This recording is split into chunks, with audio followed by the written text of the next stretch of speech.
যে মানুষটা কোনো সাথে পাছে নেই, যে মানুষটা কোনো ঘটনার সঙ্গে যুক্ত নেই, যে মানুষটা যাদের নিয়ে এখন চর্চা হচ্ছে তাদের সঙ্গে 3 বছর তাদের সঙ্গে ছাড়া, তাহলে তাকে কেন টানা হচ্ছে? তার কমেন্ট বক্সে গিয়ে কেন আঙুল তোলা হচ্ছে যে এই ঘটনার পেছনে তার মদত আছে? অবশ্যই না। হ্যালো বন্ধুরা, কেমন আছো? নিশ্চয়ই সকালে ভালো আছো। গুড মর্নিং সবাইকে। কিছুক্ষণ আগে আমি রুমালের একটা ভিডিও দেখলাম, সেখানে সে দর্শকদের কাছে কৈফিয়ত চাইছে যে তোমরা আমার কমেন্ট বক্সে এসে কেন এরকম নোংরা নোংরা কমেন্ট করছো, কেন আমাকে খিল্লি উড়াচ্ছ? তোমরা তো জানো যে ফ্যামিলির সঙ্গে আমার 3 বছর কোনো যোগাযোগ নেই, তাদের সঙ্গে কেন আমাকে জড়িয়ে দিচ্ছ? আমি তো কিছুই জানি না, আমি কিছুই বলিনি, কিছুই করিনি, তাহলে কেন ওদের সংসারটা ভাঙা নিয়ে আমার কাছে আমার দিকে আঙুল তুলছো? তাই সত্যি তুমি কিছু বলনি? প্রথম কথা, যখন ঘটনাগুলো ঘটছে তোমাকে গিয়ে সবাই প্রশ্ন করছে যে তোমার ভাইয়ের বিপদের দিনে তুমি পাশে থেকো। তোমার মা মারা গেল, মানে দিদিমা মারা গেল, তারপরে তুমি একটা লাইভ করলে। সেই লাইভে তুমি কি বললে? এমন কিছু কথা তুমি বললে যে মানুষ তোমার দিকে আঙুল তোলে। তুমি ঘটনার আগে পিছে কিচ্ছু দেখলে না, সোজাসুজি তোমার ভাইকে, তোমার মাকে অপরাধীর কাঠগড়ায় দাঁড় করালে। সরাসরি বললে সন্দীপ বউ বিক্রি করে খেয়েছে, এবার কার মুখ বিক্রি করবি? তুমি আঙুল তুললে যে ছোট্ট বাচ্চা মেয়েটাকে নির্যাতন করেছিস এতদিন তোরা, তার সন্তান তার কাছে দিয়ে দে। তুমি জানতে চাইলে না সন্তানটা সে তার কাছ থেকে কেড়ে রাখা হয়েছে না সে নিজের ইচ্ছায় বাড়িতে রেখে গেছে? তুমি কি একবারও প্রশ্ন করেছিলে যে কিষাণুকে কেন আনা হয়নি? না, প্রশ্ন করনি। কিন্তু তুমি বলছো ছেলে নাকি তার কাছে ভালো মানুষ হবে, আর যে ঘটনা সে ঘটেছে এটা নিজেদের মধ্যে মিটিয়ে নেওয়া যেতে পারতো। কেন এই সব কথা তোমাকে কে বলতে বলেছিল? তোমার নিশ্চয়ই মুখ চুলকাচ্ছিল। এমন একদিন কন্ট্রোভার্সি ক্রিয়েটারকে তুমি সাপোর্ট করে কথাগুলো বললে যে তারা পরকীয়াকে সাপোর্ট করে না, ওর প্রতি অত্যাচারের প্রতিবাদ করে। তুমি কি জানো সেটা? তুমি কি জানো আজকে যে কন্ট্রোভার্সি ক্রিয়েটারের বিরুদ্ধে তুমি আঙুল তুলছো, তোমার কথায় বোঝা যাচ্ছে তুমি কাকে বলতে চাইছো। তাকে তো স্ট্রাইকও দিয়েছিলে। তুমি কি জানো যে কন্ট্রোভার্সি ক্রিয়েটারের পক্ষে তুমি কথা বলেছিলে সে তোমার মাকে নোংরা থেকে নোংরা কথা বলেছিল। তোমার জন্ম হয়েছে নোংরা গলিতে, এটাই বলেছিল সে। তোমার জন্ম নিয়েও সে প্রশ্ন তুলেছিল যে তোমার মায়ের চরিত্র ঠিক নেই। পরে যখন তোমাকে কমেন্ট বক্সে সবাই তুলোধনা করেছে তখন তুমি বলেছিলে আমি জানতাম না যে মামনিকে এই কথা বলেছে। বাহ বাহ বাহ, তুমি হাই সোসাইটির একজন হাউস ওয়াইফ, ইউটিউব চ্যানেল খুলে সেখান থেকে তুমি লাখ লাখ টাকা কামাচ্ছ। তোমার ট্যালেন্ট ওটা, তুমি নিজে খেটে কারো সুপারিশ ছাড়াই তুমি দাঁড়িয়েছো এখানে। কিন্তু এইটুকু তোমার মাথা কাজ করলো না যে ঘটনাটা আমি আগা পিছা কিছু জানি না, মাঝখান দিয়ে তুমি একটা ভিডিও করে একদম যুদ্ধ ঘোষণা করে দিলে, তাই না? তুমি 3 বছর তাদের সঙ্গে তোমার সম্পর্ক নেই, তাহলে কেন কিষাণুকে জিজ্ঞেস করেছিলে তোমার মা কোথায়? প্রথমবার বলেছিল মামা বাড়ি, তোমার বিশ্বাস হয়নি, আবার তাকে খুঁচিয়ে জিজ্ঞেস করেছে, সে বলেছে মারা গেছে। কেন? কিসের জন্য? একটা বাচ্চাকে তুমি এইভাবে খোঁচা দিয়ে কথা বলেছ, তাকে মনে করিয়ে দিচ্ছে এই ঘটনা। কি স্বার্থ ছিল তোমার ওখানে?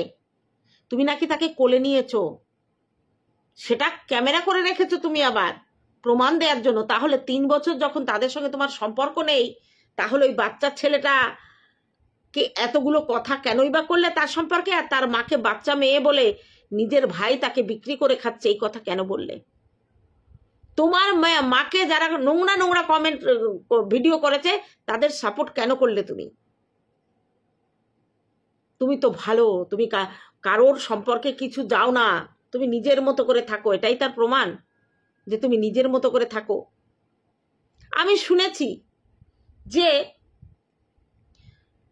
মা জন্ম দিয়েও যদি বাচ্চাকে ফেলে দেয়, সেই বাচ্চা যদি কোনোদিন জানতে পারে না যে তার মা এটা গিয়ে জড়িয়ে ধরে, একটা কথাই জিজ্ঞেস করে, মা কি অপরাধ ছিল আমার, আমি তো কিছু জানতাম না, তোমরা আমাকে পৃথিবীতে এনেছো, অথচ আমাকেই ফেলে দিলে, এটা প্রশ্ন করে, কিন্তু জড়িয়ে ধরে, মা বলে ডাকে, মা বলে ডাকে।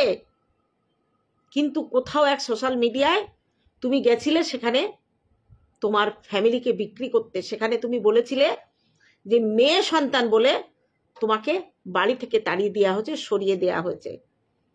বাড়ি থেকে কোথায় দিয়েছিল তোমাকে? কোথায় দিয়েছিল? কোনো অনাথ আশ্রমে, কোনো রেল স্টেশনে, নাকি কোনো পুকুরের ধারে বস্তায় বেঁধে ফেলে গেছিল? না না, তোমার দিদা তোমার মায়ের কাছ থেকে তোমাকে মানুষ করবে বলে চেয়ে এনেছিল। খুব ভালো মানুষ করেছে তোমাকে, খুব ভালো মানুষ হয়েছে তুমি। পয়সা কামাচ্ছ, সোসাইটিতে হয়তো তোমার একটা নাম আছে, কিন্তু ওই যে তুমি যে কাটার মুকুট তোমার মাকে তুলে দিয়েছো, তার জন্য তোমার দিকে আঙুল তুলতে কেউ ছাড়ে না। কে জানতো ঘটনাটা? কে জানতো? তোমাকে কে মাথার দিব্যি দিয়েছিল সোশ্যাল মিডিয়ায় মাকে বিক্রি করার? আর আজকে ভাইকে বলছিলে, সেদিন ভাইকে বলেছো যে বউকে বিক্রি করেছিস, তাহলে তোমাকে কে বিক্রি করছে? তুমি কাকে বিক্রি করেছো? তুমি তোমার মাকে বিক্রি করেছো।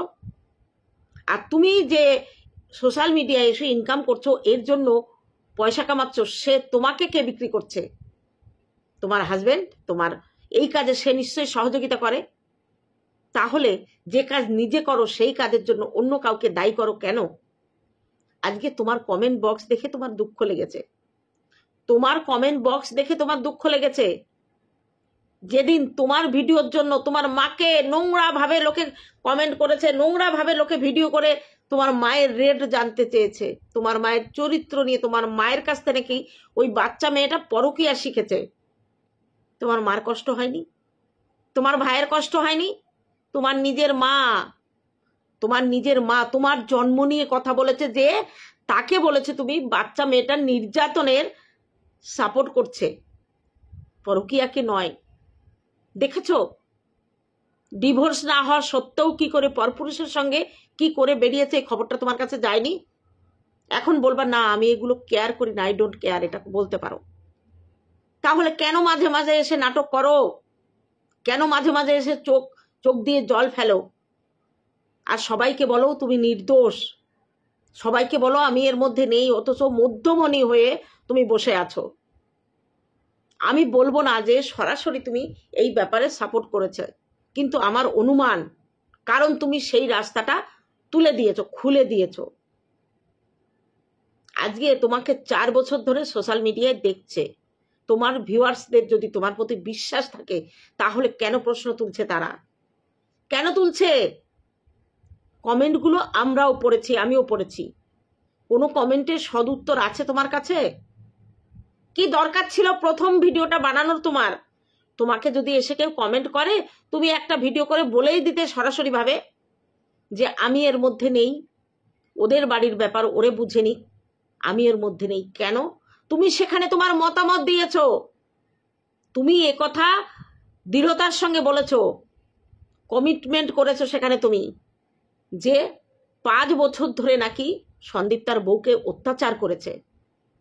এটা তুমি তোমার মুখ থেকে একদম কি বলবো, একদম তুমি স্ট্যাম্প দিয়ে বলেছো, তুমি কিন্তু সন্দেহ প্রকাশ করনি। তাহলে তোমাকে যদি কোনো ভিউয়ার্স জিজ্ঞেস করে এই 5 বছর ধরে মেয়েটা ওই বাড়িতে অত্যাচারিত হচ্ছে, তুমি যখন খবর পেয়েছো, তুমি তখন কেন প্রশাসনের দ্বারস্থ হতে বলনি? কিংবা তোমার বাড়ির লোককে তুমি যতই অস্বীকার করো, তোমার জন্মকে তুমি অস্বীকার করতে পারবা না। তুমি ভুঁই ফুঁড়ে হওনি, তুমি আকাশ থেকে টপকাওনি। একটা গর্ভে তোমার 9 মাস 10 দিন থাকতে হয়েছে, একজন আর ঔরসে তোমার জন্ম হয়েছে, সেটা তুমি ভুলতে চাইলেও না, ওপরে একজন আছে সে ভুলতে দেবে না, তোমাকে ভুলতে দেবে না। তুমি না জেনে শুনে কেন সেদিন ভিডিওটা ওইভাবে করেছিলে? সম্পূর্ণ দোষ সন্দীপ আর সন্দীপের মায়ের ওপরে, বাবার ওপরে দিয়েছিলে কেন? তুমি কি সেখানে ছিলে? কে তোমার কাছে কি রিপোর্ট দিল? একবারও তুমি সেটা যাচাই করে দেখলে না? তোমাকে যা বোঝালো তুমি বুঝে গেলে। আমার মা যদি আমাকে মানুষ নাও করে, আমার সামনে এসে যদি কেউ বলে আমার মার চরিত্রহীন, আমি তো তার দাঁত একটাও রাখবো না। কারণ যেখান থেকে আমি জন্মেছি, যার জন্য পৃথিবীর আলো দেখেছি, সেই মানুষটা যদি চরিত্রহীন হয়, তবু আমি কাউকে বললে ছেড়ে দেবো না। তুমি কি করেছো? তুমি তো জানো তোমার মা চরিত্রহীন নয়, তোমার মা পরকীয়া করে না। তারপরেও তুমি, যারা তোমার মাকে এই আখ্যাগুলো দিয়েছে, তোমার জন্ম নিয়ে কথা বলেছে, তোমরা দুই ভাই বোন নরকে জন্মেছ, গন্ধ নালিতে জন্মেছ, তোমার মার গর্ভটাকে উলঙ্গ করে বাজারে বিক্রি করে দিয়েছে, তাদের সাপোর্টে তুমি ভিডিও করে কথা বলছো। তাহলে কেন তোমার প্রতি তোমার দর্শকদের বিশ্বাস থাকবে? কেন আঙুল তুলবে না তারা? যখন টিন বলে দিয়েছে যে বহু দূর থেকে সবাই আমাকে সাপোর্ট করছে, বহু দূর দূরান্ত থেকে সবাই আমাকে সাপোর্ট করছে, তোমার নাম বলা লাগে না, এইটুকুই সমঝদারকে লিয়ে ইশারাই কাফি হ্যায়। তোমার দর্শকরা কিন্তু ভাত খায়, তারা ঘাস খায় না। তোমাকে যখন দেখে, তোমার মতো ট্যালেন্ট ব্লগারকে যখন তারা জাস্টিফাই করতে পারে, তারা গাধা না। বুঝতে পারলে? ডুবে ডুবে জল খাও, ভাবো আমাবস্যার বাবাও জানতে পারে না, কিন্তু মহাদেব ওপরে বসে বসে থাকে, সবকিছু দেখে। সেই জায়গা থেকে তুমি কখনো ছাড় পাবে না। আজকে তোমার বলা হচ্ছে যে কে কার চ্যানেলে একটা কথা বলে দিল, সেটা নিয়ে তোমরা চলে এলে। তাহলে কে কোন চ্যানেল কি করছে তোমার তো জানার দরকার নেই। স্ট্রাইক দিয়েছিলে কেন? স্ট্রাইক দিয়েছিলে কেন? তোমার মতো একটা এত বড় ব্লগার, তোমাকে নিয়ে কে কি কথা বললো, তাতে কি হয়েছে? আজকে তুমি দর্শকদের কেন আঙুল তুলছো যে কার কোথায় কি বলেছে সেটা নিয়ে চলে এসেছো আমার চ্যানেলে কমেন্ট করতে? তাহলে তুমি কেন, কার চ্যানেলে কি ভিডিও হচ্ছে তোমার কি দরকার ছিল? কি ছিল? আমাদের প্রধানমন্ত্রী, মুখ্যমন্ত্রী, বড় বড় নেতা মন্ত্রীদের নিয়ে ট্রোল হয়, তুমি কি তাদেরও ঊর্ধ্বে? তুমি কি তাদেরও ঊর্ধ্বে? সোশ্যাল মিডিয়ায় থাকবা, উল্টো পাল্টা কথা বলবা, উল্টো পাল্টা আচরণ করবা, তোমাকে ছেড়ে দেবে মানুষ, তাই না? আজকে কেন তোমার কমেন্ট বক্স এরকম ভরছে কেন? তুমি নিজেকে মহান মনে করো, তুমি নিজেকে উচ্চ শিক্ষিত মনে করো, অথচ এত শিক্ষা তোমার মধ্যে আছে যে জন্মদাত্রী মাকে তুমি বেচতে একটুখানি চিন্তা করনি। আজকে তোমার মা যদি জন্ম না দিত, তোমার দিদা তোমাকে কিভাবে মানুষ করত? কিভাবে মানুষ করত? ছোটবেলা থেকে তোমাকে ভুল বোঝানো হয়েছে, তোমার মাকে ভুল শুধরানোর কোনো স্কোপ দেওয়া হয়নি, কোনো স্কোপ দেওয়া হয়নি। তোমার থেকে তোমার মাকে আলাদা করা হয়েছে, তোমার মাকে তোমার মায়ের কাছে তোমাকে ঘেঁষতে দিয়ে হতো না। আজকে 3 বছর যাদের সঙ্গে সম্পর্ক নেই, তাদের বিরুদ্ধে বলতে বসলে কেন? কি দরকার ছিল তোমার? তুমি একটা বাচ্চা মেয়ে, সে তার স্বামীর কাছ থেকে চলে এসেছে বাচ্চা ফেলে। তুমি সেদিন কেন বলেছিলে বাচ্চা তাকে দিয়ে দে, সে মানুষ করবে, তার কাছে ভালো মানুষ হবে, ভালো শিক্ষা পাবে? দেখছো কি করে বেড়াচ্ছে? দেখছো পরপুরুষের সঙ্গে ঘুরতে বেরিয়েছে, একই হোটেলে রয়েছে। বুঝতে পারো না এগুলো, তাই না? নাকি এগুলোই স্বাভাবিক তোমার সোসাইটিতে? কিন্তু গ্রাম, আমাদের কাছে সংস্কার আছে। স্বামী থাকতে কখনো পরপুরুষের সঙ্গে কেউ যদি ফষ্টি নষ্টি করে, তাকে কখনো ভদ্র বলা যায় না, তাকে নোংরা বলে। আর সেই নোংরাকে তুমি সাপোর্ট করেছো, তাহলে তোমাকে কি বলবে? তুলসী পাতা গঙ্গা জল দিয়ে কি তোমাকে পুজো করবে? পুজো করবে? তুমি কেন দেখলে না? আদ্যপান্ত না দেখে কেন মাঝখান দিয়ে ঢুকলে এর মধ্যে? কি দরকার ছিল? কে ডেকেছিল তোমাকে? সন্দীপ বলেছিল দিদি দেখ ব্যাপারটা কি হয়? বলেনি? তোমার মামনি বলেছিল না? বলেনি? তোমার বাবা বলেছিল না? তাহলে কেন ঢুকলে? কার কথায় ঢুকলে? এতগুলো লোক বাদ দিয়ে নিশ্চয়ই একটা কেউ তোমাকে ইনফরমেশন দিয়েছিল। দিয়েছিল তো, যে একদিন কোমর বেঁধে তোমার সঙ্গে ঝগড়া করেছিল। তুমি তোমার ভাইকে ঠকিয়েছো, সেটা সে নিজে মুখে বলেছে, চিৎকার করে করে। তোমার মা তোমাকে দিয়ে দিয়েছিল, যখন বুঝতে শিখলে কেন বললে না আমি এখানে থাকবো না, আমি মায়ের কাছে বাবার কাছে যাবো? কেন বললে না? কারণ বাতকুল্লায় সুযোগ সুবিধা খুব কম। যেটা তুমি তোমার দিদার বাড়িতে পেয়েছিলে। ওই ঝা চকচকে বাড়ি যতটুকুই হোক সেটা ফেলে ওই গ্রামের ভাঙাচোরা বাড়িতে এসে তুমি থাকতে চাইতে?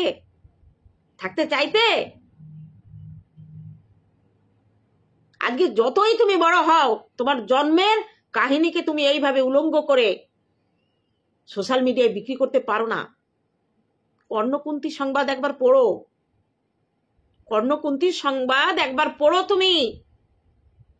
কুন্তির যে সন্তানকে অস্বীকার করেছিল, পৃথিবী কারোর কাছে স্বীকার করেনি যে কর্ণ আমার সন্তান। সে তার নিজের সন্তানদের বাঁচানোর জন্য অবৈধ সন্তানের কাছে গিয়ে হাত জোড় করে প্রাণ ভিক্ষা চেয়েছিল, তার ভাইদের প্রাণ বাঁচানোর জন্য তাকে আহ্বান করেছিল। মনে পড়ে? সেদিন কিন্তু কুন্তিকে অপমান করেনি, শুধু প্রশ্ন করেছিল আমার কি অপরাধ।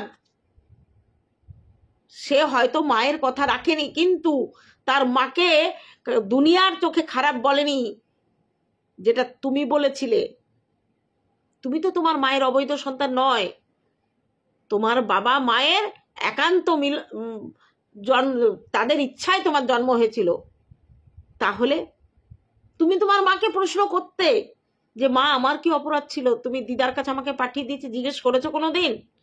বুঝতে শিখে কোনোদিন জিজ্ঞেস করেছো মাকে যে দেখি মা কি উত্তর দেয়? না, তোমাকে বোঝানো হয়েছিল ছোটবেলা থেকে তোমার মা তোমাকে মেরে ফেলতে চেয়েছিল, তোমার মা তোমাকে ভালোবাসে না, তুমি মেয়ে বলে। মায়ের দোষ কেন দিলে? তোমাকে অ্যাকচুয়ালি তোমাকে কে পাঠিয়ে দিয়েছিল? ষড়যন্ত্র করে বলতে পারলে না ঠাকুমার কথা? বলতে পারলে না যে আমার ঠাকুমা কন্যা সন্তান পছন্দ করতো না? তুমি কি তোমার বাবাকে জিজ্ঞেস করেছিলে যে আমি মেয়ে বলে তোমার অপছন্দ? জিজ্ঞেস করেছিলে? এখন আমরা স্বাধীন, এখন শ্বশুর শাশুড়ি মা বাবা কারোর হুকুমজারি আমাদের জীবনে চলে না। কিন্তু তোমার মায়ের যখন বিয়ে হয়েছিল না, তোমার ঠাকুমার কথা ছাড়া তোমার বাবা এক পা চলতে পারতো না। তখনকার সব পুরুষই এরকম ছিল, দিনের বেলায় নিজের স্ত্রীর সঙ্গে কথা বলতে ভয় পেত, পাছে মা বাবা দেখে নেবে, বলবে ও বউ পিড়িতে উঠেছে। স্বামী স্ত্রীর সম্পর্ক ছিল অন্ধকার ঘরে, দিনের আলোয় নয়। সে নিয়ম তুমি জানতে না?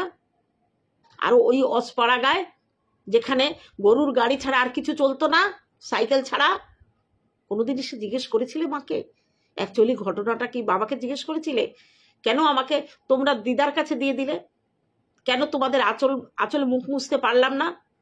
কেন বাজার থেকে খাবার আনলে ভাই একা খেলো, আমি পেলাম না? কোনোদিন চেষ্টা করেছ?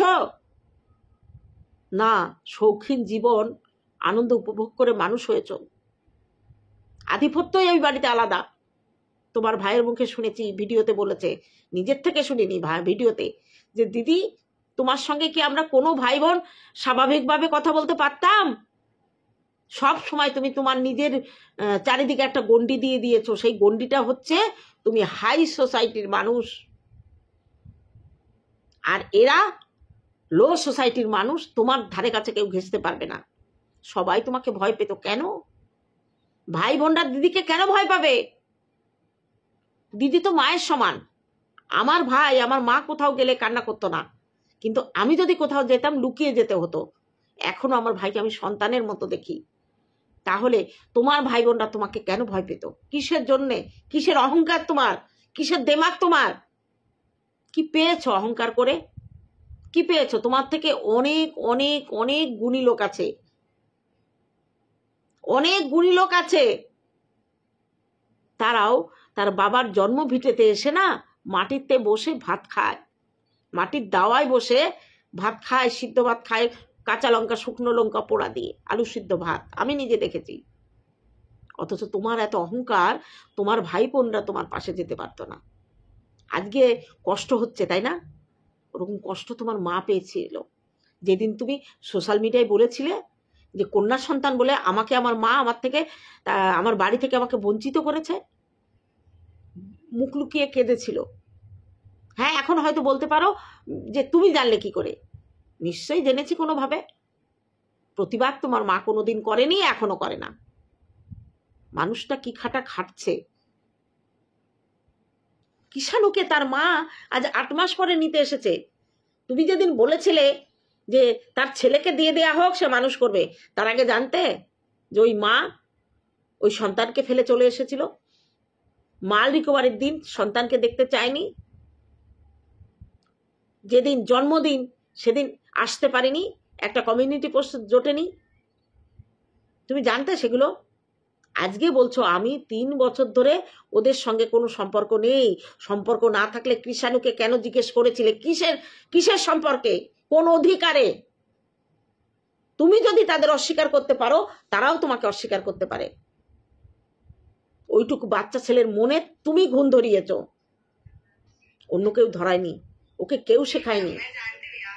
ওকে নিয়ে যতবার কন্ট্রোভার্সি হয়েছে ততবারই তুমি আগে থেকে শুরু করেছো। তুমি নিজে থেকে চাইছিলে, এমন কিছু কাজ তুমি করে রেখেছো যার জন্য সারা জীবন তোমাকে কথা শুনতে হবে। যে নিজের জন্মদাত্রী মাকে অপমান করে সে জীবনে সম্মান পাবে সবার কাছ থেকে, সেটা তো আশা করা যায় না। অনেক ভুল করেছো তুমি, অনেক ভুল করেছো। তোমার যে বাবা কোনোদিন কথা বলে না সোশ্যাল মিডিয়ায় এসে, তোমার বাবা তাই বলেছে আমার রক্ত আমার সঙ্গে বেইমানি করেছে। অনেক ব্যথা তাদের মুখে, বুকে, বলে না। তুমি তাদের বিক্রি করলেও তো তোমাকে তারা বিক্রি করতে চায় না, করবেও না কোনোদিন। তুমি এসো মাঝে মাঝে, তোমার যখন ভিউ কমে যাবে তখন এসো তাদের বিক্রি করতে। কারণ বিক্রি যখন করা শুরু করেছো তুমি, যতদিন তারা বেঁচে থাকবে একটা রাস্তা তো খোলাই আছে, যখন ভিউ কমে যাবে তুমি তাদের বিক্রি করতে বসো। তা চলো বন্ধুরা, এইটুকু আমার বলার ছিল। আজকে নিজেকে নিজে বড় করে নিজের ঢোল পিটিয়ে আমি নির্দোষ কথা বললে হয় না। এমন এমন কাজকর্ম করে রেখেছে যে পাবলিক বুঝে ফেলেছে। মুখোশ পরে বেশি দিন থাকা যায় না, আসল চেহারা মুখোশের আড়াল থেকে বেরিয়ে আসে। তো চলো, আজকে ভিডিওতে এইটুকু থাকলো। আমার কথার সঙ্গে যদি তোমরা সহমত হও অবশ্যই কমেন্ট করে লাইক দিয়ে বুঝিয়ে দিও। দেখা হবে অন্য কোনো ভিডিওতে। এখন আসি, টাটা আমার ভিউয়ার্সদের জন্য।